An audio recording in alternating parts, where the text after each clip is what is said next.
Magandang araw sa inyo dyan mga boss. Tara, samahan nyo ako sa aking paghanap buhay dito sa Canada.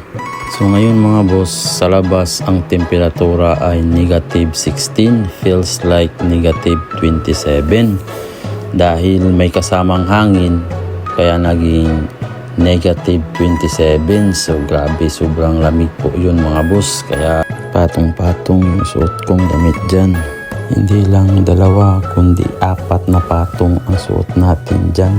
Kasi nga sobrang lamig sa labas para hindi tatagos yung lamig sa ating katawan. Ganun pa man, kahit gaano pa yan kalamig o gaano man kahirap ang pamumuhay natin, pagdating sa atin mga Pinoy, wala tayong inuurungan. Basta para sa pamilya lahat ay ating gagawin. Siyempre, samahan din natin ang dasal para hindi niya tayo pababayaan at gabayan sa lahat ng ating gagawin.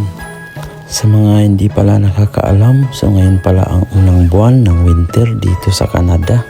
At grabe na nga ang snow dito, sobrang kapal na. Second encounter na pala namin to ng snow kasi nung nakarang taon, pagdating namin dito, sakto naman umuulan ng snow. At alam niyo mga boss, hanggang ngayon, manghang-mangha pa rin ako pag umuulan ng snow kasi pag tinitignan mo siya, grabe, sobrang ganda. Sa pangbaba naman mga boss, so doble din ang suot natin para hindi rin malamigan yung paa natin. Ito mga boss, lalarga na kami sa aming trabaho. Kasama ko sila kabayan. So ito, ramdam ko sa muka yung lamig. Daw 27. Ano ba yung feels like heaven, pre? So, negative 27 daw ngayon. Nga, yung pilik mata, hindi kita na. Oh, meron kaming service. Ayun na, dumating na. Reverse pala. Reverse yung wala. So, sinundo kami ng kawayan. Kasi sobrang lamig. Naka-headlight. Ang sakit sa kamay. Naka-headlight ba? Hindi na. Pero kakapuno kayo. Hindi ulos yan. Kaya. Gabi meron to eh. Hindi pa rin natin yung biyakin yan. Hindi na ilaw.